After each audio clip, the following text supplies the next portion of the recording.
안녕하십니까, 송성문입니다. 요즘 재개발 굉장히 핫하죠. 서울 지역의 공급량이 굉장히 부족하다 보니까 재개발, 재건축에 대해서 정부와 서울시도 굉장한 적극성을 보이고 있고요. 또 우리 투자하시는 분들 아니면 실거주하시는 분들도 재개발에 대해서 굉장한 관심을 갖고 있는 게 사실입니다. 하지만 재개발을 아무데나 뭐든지 되는 것은 아니거든요. 그래서 재개발할 때 중요한 요소들이 상당히 많습니다. 근데 그 중에서 한 4가지만 뽑아서 재개발 사업의 중요점 4가지로 한번 정리해서 제가 오늘 말씀드리도록 하겠습니다. 자, 첫 번째로는 도심 접근성을 따져봐야 될 겁니다.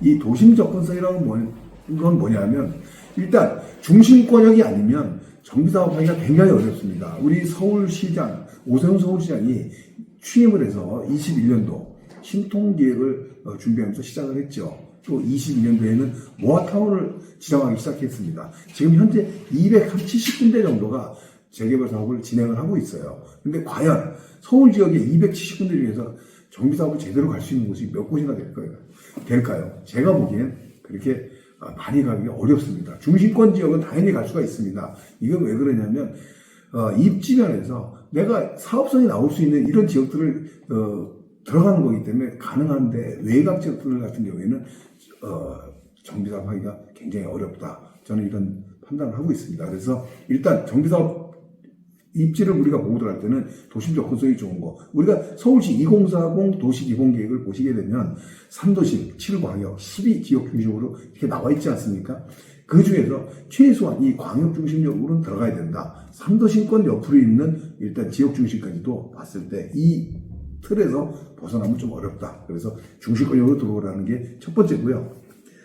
두 번째 말씀드릴 것은 급지가 상승할 대규모 호재. 제가 이렇게 좀 정해봤습니다. 이건 뭐냐면 호재가 좀 있어야 되는데 호재가 없는 지역은 거의 없어요. 하지만 급지가 상승할 만한 호재. 이건 뭐냐면 대단한 호재를 얘기하는 겁니다. 우리가 대표적으로 얘기했을 때 이 여기 역시도 중심권 지역에 많이 있어요. 뭐냐면 저는 이 길 따라 개발 사업이 연계된다 이런 말을 많이 하시죠. 저는 GTX를 좀 굉장히 중요하게 생각을 하는데요. 서울 지역에 GTX A, B, C 노선이 교차하고 이런 더블 역세권 GTX 역이 3개 역이 있습니다. 일단 서울역이 그렇고요. 삼성역이 그렇고, 그 다음에 청량역이 그렇습니다. 이 세 역을 굉장히 좀 중요시하게 보고 있는데, 왜냐하면 이 역들 더블 역세권 인구 유입을 통해서 주변의 정비 사업을 역세권 개발, 또 이런 어떤 개발 사업들을 굉장히 폭넓게 진행하고 있기 때문입니다. 아무튼 이런 GTX역, 서울 중심에 있는 GTX역 주변에 있는 호재를 우리는 좀 눈여겨봐야 될 것이다, 이런 생각이 듭니다. 세 번째로는 정비사업 재개발 지역을 선택할 때 주변 시세를 많이 봐야 되는데요. 33평 기준으로 한 15억대 이상은 돼야 되는 지역을 가야 된다. 사실은 최근에 가격이 좀 상승해서 17억, 18억, 20억대 정도까지도 우리가 좀 봐야 될 곳이 많이 늘었는데요. 일단 자료를 기준으로 보면 올 25년 1분기입니다. 1분기 3월까지죠. 3월까지의 통계 자료를 보면 33평, 우리가 전용 84제곱미터라고 하죠. 33평에 대해서 평균 자치구별로 가격이 어느 정도 되는지 상위서부터 랭크를 해봤는데요. 서울 평균은 14억 8천만 원이었습니다. 올 1분기가. 근데 상위 서초구서부터 이렇게 가격이 내려오고 있죠. 결국은 15억대 이상은 돼야 서울 상위권, 마용성, 서초, 강남, 송파, 용산 이런 지역들이 다 차지하고 있습니다. 15억대 이상이. 지금은 또 실거래가 최고가가 계속 높아져서 금액이 좀 더 높아지긴 했지만 1분기 기준이었습니다. 아무튼 주변시세가 15억 이상은 내야 사업성이 보장이 된다. 그래서 이런 지역을 좀 선택해야 되는 것이 세 번째 이유라고 볼 수 있겠습니다. 자, 네 번째 제일 중요한 내용인데요. 역세권, 제가 별을 2개 치워놨는데, 역세권이라는 게 많은 분들이 뭐 역세권은 역세권이다 이렇게 얘기하실 수 있겠지만은 사실은 굉장히 중요한 의미가 있어서 제가 별을 2개 쳤습니다. 자, 한번 보시죠. 지금 기존에 우리가 역세권 사업하면 역세권 활성화 사업과 역세권 장기 전세 주택이 있었습니다.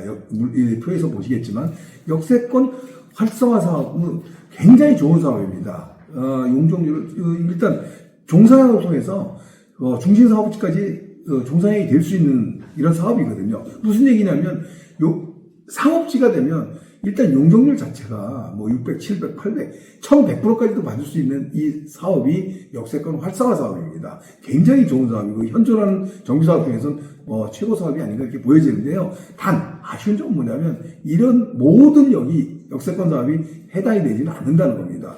이 중심권역, 우리가 도심에 있는 권역, 이런 어떤 역이라든가 광역 중심에 있는 역 중심으로 입지가 굉장히 좋은 데들, 이런 지역에 해당이 되기 때문에 많은 사업주들이 해당이 안 된다, 이런 말씀을 드리겠고요. 아무튼 활성화 사업이 있고요. 역세권 장기전세 주택이라는 사업이 있습니다. 이 사업은 준주거까지 상향을 할 수 있는데 그래도 보통 정비사업보다는 용적률을 굉장히 2배 이상 받을 수 있는 이런 사업이기 때문에 역세권 사업은 굉장히 좋은 사업입니다. 그래서 이 두 가지 사업을 우리가 좀 눈여겨봐야 되고요.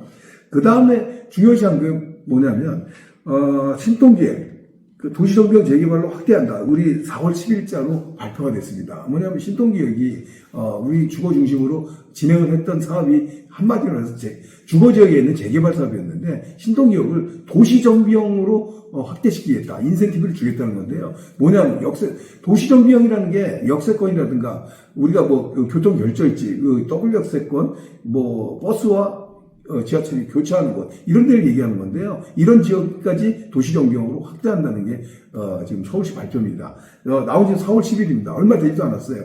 왜냐하면 서울시에서도 이렇게 점점점 정비사업에 좀 박차를 가기 위해서 이렇게 적극적으로 나온다, 이런 걸 좀 말씀을 드리는 거고요. 그 다음에 도심복합개발법, 지금 보시고 있죠. 2월 7일부터 시행이 됐습니다. 지금 복합개발사업이 기존도 있었지만 기존은 공공이었죠. 근데 지금은 민간 도심 복합개발 사업입니다. 이게 시행이 된 건데요. 사실 굉장히 파급력이 큽니다. 왜냐하면 기존 모아타운 신통기획의 용적률보다 굉장히 높은 용적률을 받을 수 있는, 인센티브를 받을 수 있는 사업이기 때문에 역세권 또 사업을 할 수 있는 이런 요건도 굉장히 완화시켜줬습니다. 우리가 보면 지금 신통기획 같은 경우도, 지금 신통기획 재개발 같은 경우에 30년 노후도에 60% 노후주택 비율을 얘기했었거든요. 그런데 모아타운에서 우리 빈집 및 소규모주택 정비에 관한 특례법 얘기를 하는 모아타운에서요, 노후주택을 20년으로 했죠. 20년 이상 된 노후주택이 50%로 완화시켜줬습니다. 근데 지금 도심복합개발사업에서는요, 20년 이상 된 노후 건축물로 기준을 하고요, 40%로 또 완화시켰습니다. 이제는 웬만한 지역을 다 하라는 얘기죠. 단 역세권 500m 안에 좀 들어오고 이런 지역들을 갖고 복합개발을 진행하라는 얘기입니다. 결국 무슨 얘기냐면 이 세 가지 역세권 사업이 앞으로 정비사업의 트렌드가 된다는 겁니다. 무슨 얘기냐? 앞으로 정비사업은 모아타운 이런 게 중심이 아닙니다. 무조건 역세권 지역에 들어가야 된다. 역세권하고 관계된 사업을 해야 된다. 그래야지만 사업성이 보장이 된다. 이걸 말씀드릴 수 있는 겁니다. 그래서 오늘 이 네 가지 중에서 제가 중요시하게 얘기한 네 가지 중에서 가장 중요한 부분이 아닌가 이런 생각이 듭니다. 앞으로의 트렌드는요, 역세권에 대한 사업을 갖고 얘기를 해야 됩니다.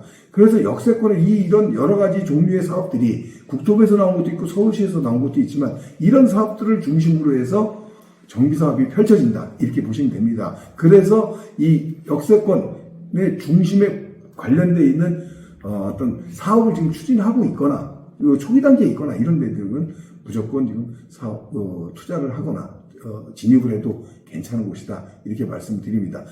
자, 오늘 말씀드린 것은 정비사업, 재개발 사업에 대해서 여러 가지 고려하고 따져봐야 될 것들이 많이 있는데요. 그 중에서 네 가지만 뽑아봤습니다. 이 네 가지 내용을 좀 많이 참고하셔서 정비사업에 진입을 하신다면 여러분들도 훌륭한 성공 투자를 하실 수 있을 거라고 생각이 됩니다.